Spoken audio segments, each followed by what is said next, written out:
하나님의 크신 은혜가 여러분 가운데 함께하기를 축원합니다. 제가 기도하면서 함께 말씀드리겠습니다. 살아계신 하나님, 우리 가운데 역사해 주시고 우리를 붙잡아 주시고 생명의 젖줄로 나온 이 발걸음들을 인도하여 주셨사오니 주께서 항상 함께 하시는 능력으로 붙잡아 주시옵소서. 오늘 귀한 시간 되기를 원하옵고 주님이 일하시는 순간들이 되기를 원하오며 예수님의 이름으로 기원하옵나이다. 아멘. 하나님의 크신 은혜가 오늘 우리들 가운데 함께하기를 원합니다. 우리가 성막에 대한 말씀을 계속해서 보게 되고 있습니다. 여러분, 성막을 만들게 한 그 이야기들 속에도요, 사실은 다 비밀들이 숨어 있습니다. 우리가 어떤 순간순간들에 그 성막을 만들 때, 그리고 그 과정 속에도 하나님의 세밀한 손길들이 있었죠. 그러니까 이게 이런 것 같아요. 다윗도 그랬잖아요. 다윗은 진짜 하나님의 성전을 짓기를 진짜 원했습니다. 그래서 정말 외국의 수입제 백향목을 드리고 모든 걸 다 준비를 했어요. 그래서 하나님 앞에 기도했더니 하나님이 너 안 된다라고 얘기한 거예요. 자기는 다 준비했는데 자기는 하나님의 성전 짓는 것이 정말 큰 꿈이었기 때문에 내가 이런 궁전에 사는데 하나님의 성전이 이렇게 초라해서 되겠습니까? 저 밖에 성막이 있습니다. 주님이 그러면 되겠습니까? 나에게 성전 지을 은혜를 달라고. 그가 왕이 돼서 제일 먼저 한 게 그것 아니겠습니까? 그런데 하나님은 허락하지 않습니다. 왜냐하면 너는 지금껏 피를 너무 많이 봤기 때문에 너한테는 안 되고 네 아들 때에 아들을 통해서 그 일들을 이루게 하리라 이렇게 얘기하신 거죠. 여러분, 교회를 짓거나 교회를 이끌어가게 하시는 것마저도요, 그냥 시킨 적이 없습니다. 하나님은 사실은. 그냥 누구에게나 아무에게나 야야 돈 있는 사람 모아봐라 이렇게 시킨 적도 없고요. 아야 뭐 괜찮은 사람 모아봐라 그렇게 시킨 적이 없어요. 그런데 이 모든 디테일함들이 성막 속에는 사실 숨어 있습니다. 여러분, 성막 덮개에 대한 이야기를 잠깐 하는데요. 덮개가 이게 산술적으로 이렇게 수학적인 머리가 돌아간 사람, 그건 이게 좀 계산이 빨리빨리 될 수도 있어요. 그런데 웬만하면 이 말 보고 뭐 말하는지 잘 몰라요. 그렇죠? 이게 뭔 소리인지 잘 몰라요. 성막 덮개를 4개를 덮었다는 얘기를 하는 거예요. 그런데 맨 위에 끝에 덮개는 가죽 덮개를 덮었다는 거죠. 근데 가죽 덮개는 왜 덮었겠어요? 결국 비 맞거나 눈 맞거나 뭐 이럴 수 있는 그 정말 외풍에 대한 부분들을 막기 위해서 가죽으로 덮었고, 해달의 가죽을 덮어 수달 검은 그 수달의 가죽을 덮어서 그 밑에다가 넣었다는 얘기를 하는 거죠. 그리고 4개의 막 밑에 그 성막을 덮개를 놓을 수 있도록 그 장치를 한 거죠. 그런데 이것이 이 덮개를 놓는 그 모든 자리에 그 위를 왜 이렇게 덮었는가에 대한 이야기를 여러분하고 잠깐 해보려고 하는 거예요. 마지막에요. 여러분 재밌는 게 뭔지 아십니까? 그 덮개 위에 있는 바로 이 성막은요. 술을 놓게 해놨어요. 위에다가 술을 놓게 해놨어요. 그러니까 여러분 이게 되게 아이러니한 게 뭐냐면요. 어차피 4개를 덮었잖아요. 4겹을 덮는데 맨 아래 겹을 술을 놓으면 그게 뭔 의미가 있어요? 보이는 게 아니잖아요. 보이지 않는 거예요. 그 수 놓은 거는 안 보이는 거예요. 그렇잖아요. 보이지 않는 건데 거기에 그 일들을 해놓은 거죠. 누가 그 얘기를 하더라고요. 그 뭐 물건을 샀는데 이게 일본 건지 중국 건지 한국 건지를 알려면 그 뭐 뒷면을 뒤집어 보면 안다 뭐 이런 얘기를 하더라고요. 뒷면이 까칠까칠해갖고 대충 지어놓은 거는 중국 거. 이렇게 보이는 데만 잘하고 이렇게 깔끔하게 다듬은 건 한국 거. 실용적으로 처리를 하니까 뒤에까지 깔끔하게 다듬은 건 일본 거. 이렇게 얘기를 하더라고요. 성격들이라는 거예요. 안 보이는 데까지도 막 그렇게 다듬는 사람들은 일본 사람들이다. 이렇게 표현을 한 거죠. 그런데 실은 이들에게 이렇게 얘기한 거예요. 너희가 하나님의 일을 할 때 남들이 보지 않는 그 자리까지 어떻게 했느냐를 보고 있는 거예요. 보지 않는 그 자리까지 어떻게 했느냐. 그러니까 여러분, 우리가 주님의 일을 한다고 하는데 하는 그 밑바닥에 너의 마음 밑바닥에 하고 있는 그 마음가짐이 뭐냐. 주님이 이거 물어보시는 거예요. 너는 주님의 일을 한다고 해. 주의 말씀을 대한다고 그래. 지난 시간에 제가 베들레헴 이야기하면서 떡 짓는 사람이라고 했잖아요. 저는 목사는 떡 지어서 떡 나눠주는 사람이라고. 근데 너는 그 떡 짓는 그 밑바닥 밑에 어떤 마음을 가지고 떡을 짓고 있느냐. 이거 물어보는 거 아니겠습니까? 너는 오늘 찬양하는 사람인데 찬양하는 그 모든 준비를 하는 그 모든 자리에서 그 밑바닥에 어떤 마음을 갖고 있었느냐. 하나님이 그거 물어보시는 거예요. 너는 성막을 짓고 성전을 지는 그 모든 과정 속에 어떤 마음과 어떤 생각을 갖고 있느냐. 제가 참 가슴 아픈 얘기인데, 저도 이제 목회를 하면서 그런 구치소 면회 갈 때가 있어요. 사기치거나, 성도들 간에 뭔 일이 터져가지고, 가서 신방을 갈 때가 있어요. 그러면 진짜 참 답답한 게, 장로님인데 사기범이라든지, 이런 경우들 만나면 이게 되게 참 그런 경우들이 있어요. 근데 진짜로 많아요. 교회에 와가지고, 물건 팔려고 하면 다 이름이 장로 아닌 목사고, 교회에서 하면 어디 교회 뭐라고 부르고, 다 그런데 다 사기고, 그러니까 그 밑바닥에 내 이름을 갖고 뭘 하고 살아가는지에 대한 이야기를 묻고 있는 거죠. 저는 예전에 기억이 나요. 제가 전도사 시절에, 목사님이 혼을 내면서 했던 이야기 기억나요. PC에 빠져가지고 게임 중독에 빠진 전도사들한테 엄청 호통치면서 그때 그 전도사들한테 혼내면서 했던 이야기가 저는 지금도 그 뇌리에 남아있어요. 뭐라고 혼을 냈냐면 일부 예배 맨 앞자리에 앉아있는 전도사들 쫙 있는데 그 전도사 2명한테 야, 이 양복 입은 거지들아 이러면서 그렇게 혼을 냈어요. 근데 그 말이 되게 와닿는 게 뭐냐면 당신 앞에 얼마나 많은 양복 입은 거지들이 와서 뭘 달라고 그러고 뭘 해달라고 그러고 그런 사람이 한둘이 오는 게 아니라는 얘기를 하는 거잖아요. 나는 내 새끼들을 또 양복 입은 거지 만들고 싶지 않아 이러면서 막 혼을 냈던 기억이 나요. 근데 전도사 때 들었는데 너무 충격적이었어. 왜냐하면 누구도 그렇게 될 수 있다는 생각을 하게 되니까요. 목사로 살아가고 있는데 내 밑바닥에 뭔 마음으로 이것을 하고 있고 무슨 생각으로 어떤 자리에 가 있느냐를 주님이 물어보신다는 생각이 드는 거예요. 여러분 보이지도 않는 데다가 뭘 수를 놓습니까? 솔직히 위에 가죽으로 두 겹도 없고 천으로 한 겹도 없고 다 덮어버릴 건데 그런데 그 수마저도요. 그 하나하나 그 안에 마음이 들어가라고 얘기한 거 아니겠습니까? 하나님 일은요, 여러분, 그 밑바닥에 있는 생각이 뭐냐를 사람은 몰라요. 목사인 저도 모를 때도 있어요. 그런데요, 우리 주님은 아세요. 우리 주님은 여러분의 마음 중심을 아세요. 내가 어떤 마음으로 이 자리에 섰고, 어떤 마음으로 그 생각을 했고, 어떤 마음으로 하나님의 전을 세우기 위해서 섰는지에 대해서 아시는 거죠. 자꾸 제가 쓴소리 같지만 지난번에도 제가 말씀드렸지만 진짜 성령 해방전에 목사와 장로밖에 짓는 사람이 없는 것 같아요. 왜냐하면 뭔가 방향을 제시하는 사람들이 지을 수밖에 없는 죄니까. 여러분한테 얘기한 게 아니라 저한테 한 얘기예요. 진짜 무섭고 두렵고 떨림으로 그 모든 교회에 대한 이야기들을 바라보게 됩니다. 하나님이 오늘 우리에게 이야기하시는 얘기들을 하는 거죠. 그들은 성막을 지으면서도요, 그 가운데에 나아가는 이야기들을 디테일하게 하고 있는 거예요. 이들은 덮개를 만들고 그 모든 것들을 만들 때 그 단순하게 덮는 걸로 끝낸 게 아니라 그 안에 세밀하게 내 숨겨진 중심들에 대한 이야기를 물어본 거죠. 우리가 하나님의 일을 해나가면서 그 모든 과정 속에 걸어갈 수 있는 은혜가 있기를 바랍니다. 오늘 저희 교회에 이제 후원하겠다고 하신 그 장로님, 그걸 후원을 그 성북교에서 주장한 장로님하고 통화를 잠깐 했어요. 그러니까 다른 얘기로 통한 게 아니라 제가 그런 감동이 와서 그 장로님 제가 기도를 해드리겠습니다. 이러면서 통화를 하게 됐는데 그 장로님이 너무 겸손하게 그 모든 이야기들을 해나가시는 거예요. 당신이 사실 받는 예산 200 정도 정말 후원을 교회에서 받는데 30교회를 후원을 합니다. 그럼 그 나머지 돈 다 제가 제 공장에서 나온 돈으로 다 하고 있습니다. 근데 그거 할 동안은 하나님이 복을 줘가지고 우리 회사가 망하지 않게 하셨습니다.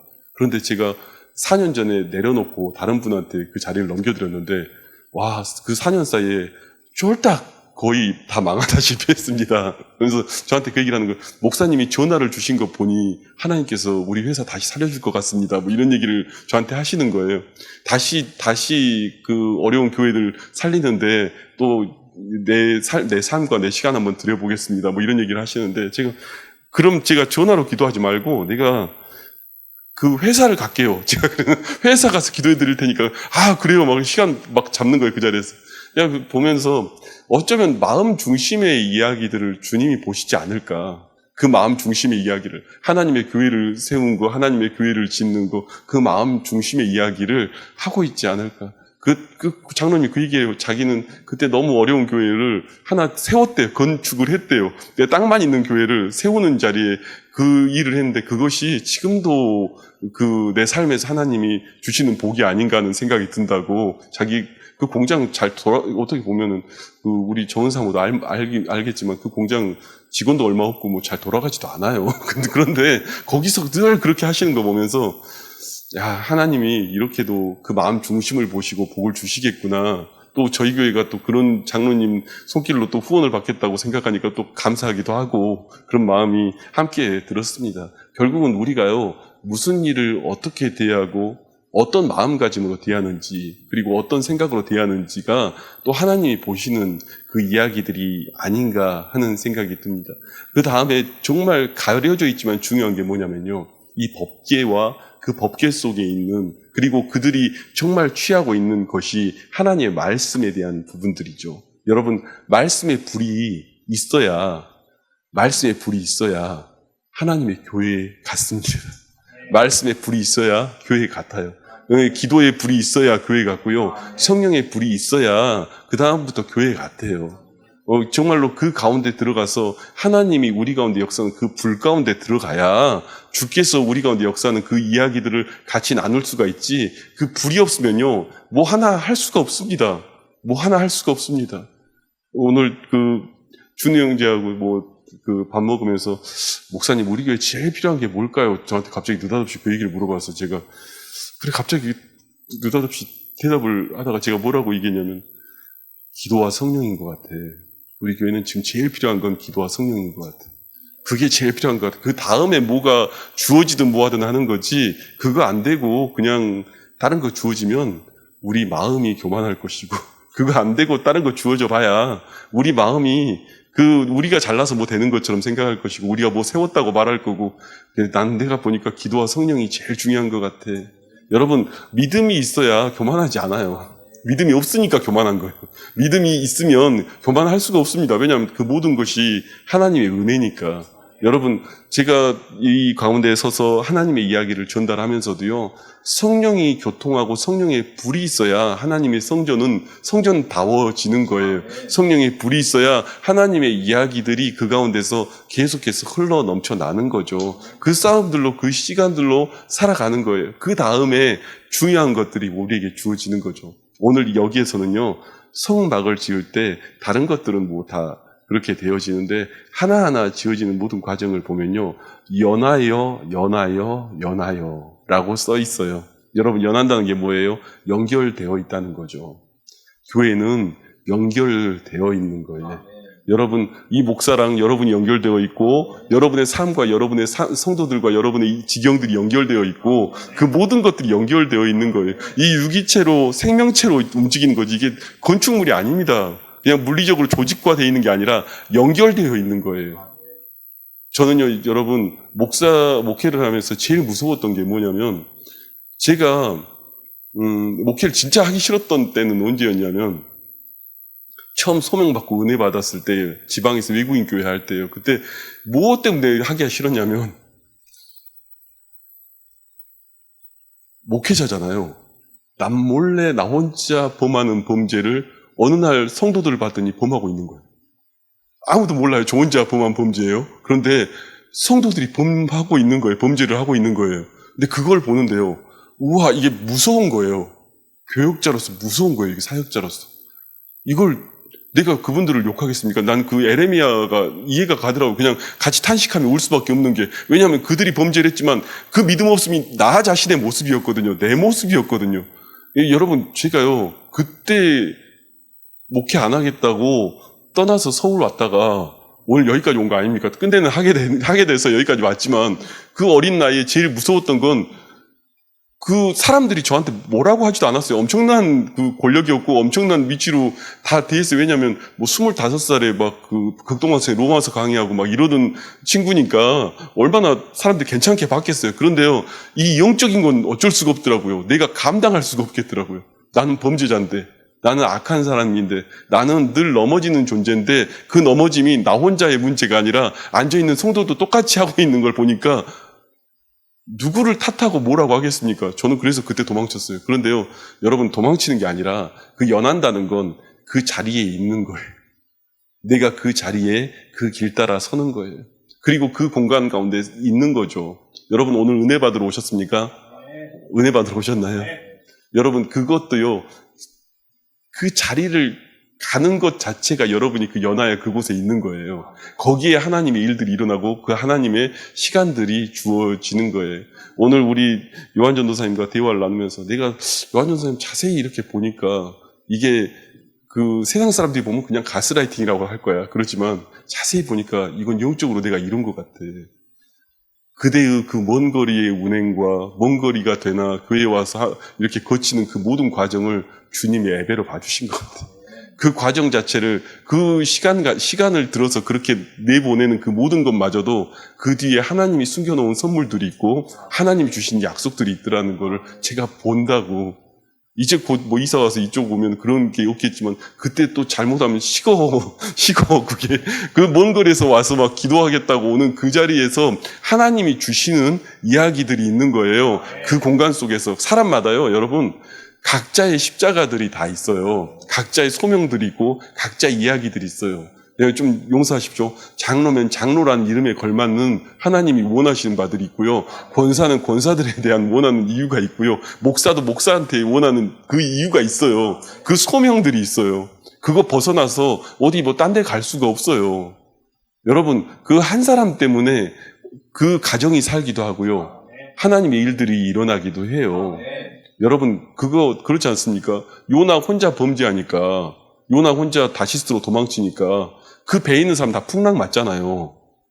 그게 성경이에요.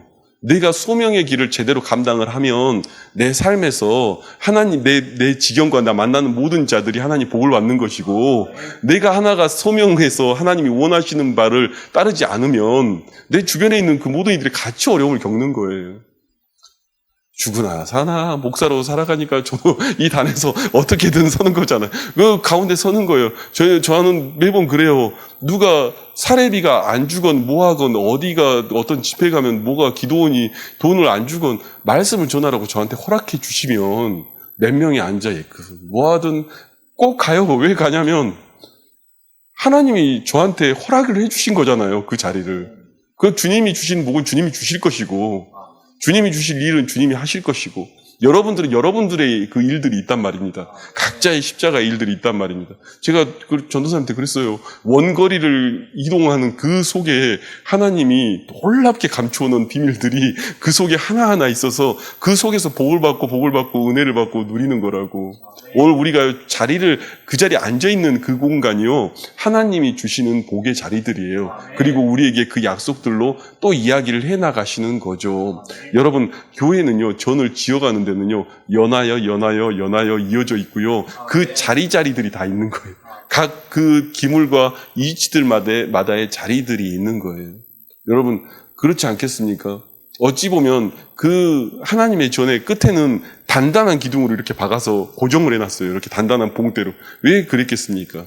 여러분, 하나님 일의 최전선에 있는 사람들은요, 사실은 그 교회를 지키는 단단한 봉대 같은 사람들, 단단한 그 기축이 되는 사람들, 그들이 말 그대로 어디 가서 막 흔들하고 요동하면은 이게 지금 제대로 서겠습니까? 그 어찌 보면 기둥 같은 일꾼들이 되게 해달라고 옛날 어른들 맨날 기도하잖아요. 근데 그 말이요, 그 달리 있는 게 아니라 성경 속에 나와 있는 이야기예요. 기둥 같은 일꾼들은 뭘 하는 사람들입니까? 묵묵히 주님이 주시는 그 길 가운데 서서 주님의 뜻 안에서 걸어가는 거죠. 여러분, 악한 자의 모습들의 특징은 바람에 나는 겨와 같아요. 요동치고요, 떠들고요, 돌아다니고요, 그런 것만 계속 하는 거예요. 하나님의 일들과 하나님의 그 기둥 같은 일꾼들은 내 자리가 어딘지를 알고요, 정말로 시냇가에 심은 나무가 시절을 쫓아 과실을 맺는 것처럼 그 잎사귀가 형통하며 그 모든 자리에 있는 건 시냇가에 꽂혀 있는 거예요. 하나님의 생명이 흘러가는 곳에 꽂혀 있는 거예요. 그 자리에 꽂혀서 그 공급을 계속해서 받는 거예요. 여러분, 그게 복 있는 자라고 성경은 써 있는 거예요. 여러분, 주의 전에 기둥 같은 일꾼이라는 말은 그 가운데 하나님의 전을 세우기 위해서 기둥처럼 내 자리를 지켜서 세워지는 사람들이라는 거예요. 그 공간에서, 그 자리에서 내게 주신 은혜를 바라보고 그 가운데 하나님의 일들을 바라보는 것이죠. 여러분, 하나님의 불을 받아서요, 이 일들을 감당할 수 있는 은혜가 있길 바랍니다. 하나님의 불을 받지 않으면요, 그걸 감당할 수가 없습니다. 주의 불을 받아서 주의 성령으로 역사하는 그 은혜 가운데 갈 때요, 오늘 우리가 이 일들을 해나갈 수 있어요. 하나님, 나의 소명이 무엇입니까? 내게 이 땅에 와서 살다가 이거 하다가 살다가 오라고 했다 하는 그게 뭡니까? 이게 얘기가 되잖아요. 여러분, 어떤 분이 그렇게 표현하더라고요. 개, 돼지도 자기 새끼 케어해요. 그죠? 먹고 사는 거 찾아다니잖아요. 여러분, 내 새끼 먹여 살리고 하는 거, 그리고 가게 열어주고 식당 차려주고 취직시켜주고, 이거는요, 개, 돼지도 해요. 우리는요, 하나님의 소명과 사명을 받은 사람들로서 길을 걸어가는 거예요. 그거 없으면 개, 돼지랑 뭐가 차이가 똑같죠. 어느 순간 저도 가끔 여기가 좋사오냐, 여러분, 그 순간이요, 하나님의 그 소명과 상관없는 그 자리에 가면 우리한테는 분명한 질문과 이야기가 있을 거예요. 그렇지 않겠습니까? 주님의 심판대 앞에서 우리한테 분명한 질문이 있을 수밖에 없지 않겠습니까? 하나님의 교회를 세운 자, 하나님의 일들을 세운 자, 우리한테 분명한 질문들이 올 수밖에 없어요. 우리는 그런 존재들이에요. 저와 여러분이 다 같이 그런 존재들이에요. 그리고 우리에게는요, 그 소명에 대한 이야기를 주님이 물어보시는 거예요. 여러분, 내세의 소망이 없는 개, 돼지는 그냥 땅만 보고 살면은 자식 새끼도 키우고 그것만 맨날 둘러보고 그렇게 사는 거예요. 이게 죽은 자들의 삶이에요, 성경에서. 성경의 죽은 자들의 삶은 그것만 하다가 오는 게 죽은 자들의 삶이고, 살아있는 자들의 삶은 하늘이 주는 내 길과 내 소명이 무엇인가를 알고 오늘 그 길 안에서 내가 어떤 길을 향하여 갈 줄을 아는 존재들이 소명자들이라고 하는 거예요. 사명자들이라고 하는 거예요. 내가 무엇을 하며 왜 살며 어디로 가고 어떻게 살다가 뭐라고 주 앞에 말할지 이 얘기를 할 수 있는 존재들이 오늘 우리들한테 주는 하나님의 이야기인 거예요. 여러분, 그 자리에서는 주의 은혜가 있기를 바랍니다. 우리들이 날마다 이 얘기를 아무리 반복해도 지나치지 않는 것 같아요. 왜냐면 잘 모르더라고. 어디 가서 또 얘기하다 보면 요즘에 청년들 집회 하는 목사들 막 설교하는 거 듣다 보면은 저게 설교인가 싶은 이유가 뭐냐면 맨날 그 얘기예요. 먹고 살고 자고 놀고 시집가고 장가가고 이것만 맨날 설교하니까 뭐 하다 왔다고 주님한테 이야기할 겁니까? 나 뭐 하다 왔다고. 오늘 준호하고 그런 얘기 했어요.